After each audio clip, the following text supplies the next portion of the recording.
Today we're hosting a brunch and learn with 95%, which is what we utilize for our direct core instruction for phonics.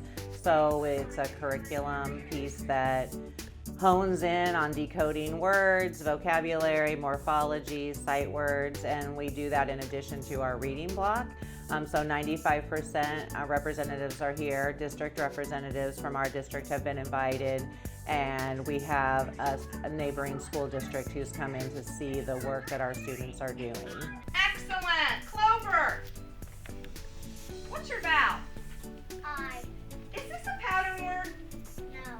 Yeah, so the 95% group is a 30-minute foundational skills block in grades K all the way up through 5th. It's going to focus on a couple different things. In those younger grades, it's going to focus really on explicitly teaching and systematically teaching how kids decode words. And then in those upper grades, especially in 4 or 5, it will still review decoding multisyllable words, which they encounter more and more as they get older, but also that morphology and word study component.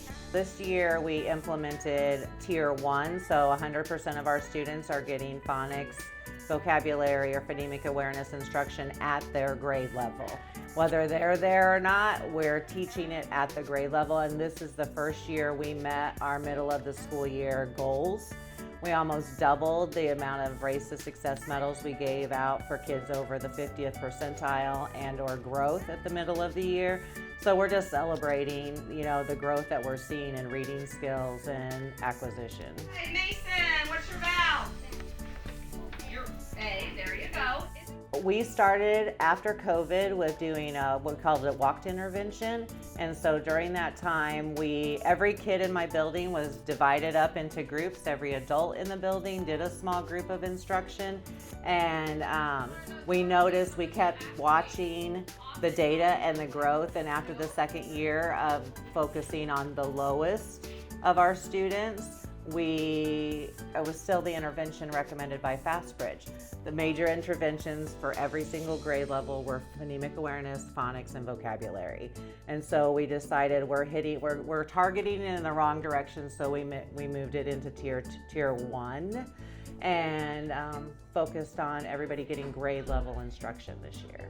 Holly's plan is to start with Tier 1, really refining that, because if you don't have a really strong, well-refined implementation in Tier 1, that's going to lead you to have more kids being referred to Tier 2 small group. And that can lead to a bunch of different issues, right? If kids are not being caught up, especially in those younger grades, we know how essential it is. So in terms of expanding their use of the program, I know the plan is next year to really have that strong implementation in Tier 2 and Tier 3 for those kids that need that extra support where it's not meeting their Tier 1 needs, right? And ideally in the district, it would be looking at the school, right? You have this amazing pilot data that they've used this whole year. You've seen how it's impacted kids already in your district, and saying, is that something that would be beneficial to all the other schools in the district? We found a program that is really helping our kids learn those base skills of decoding words, manipulating words, being able to read above their grade level, and I am excited to see how it affects us in 2 to 3 years, because the very end goal at Parsons is that no kid leaves here not being able to read.